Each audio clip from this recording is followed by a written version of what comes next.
And what do home designers do? They actually suck up all of your money like a vampire. I'm kidding.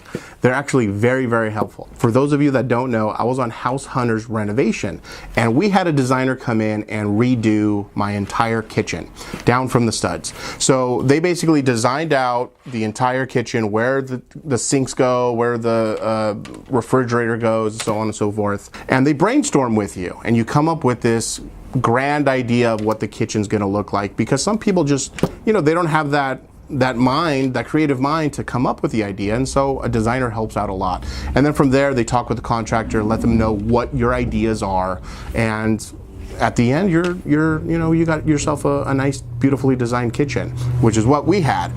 Shameless plug. The whole episode is on Instagram if you want to check it out. Daniel Los Angeles.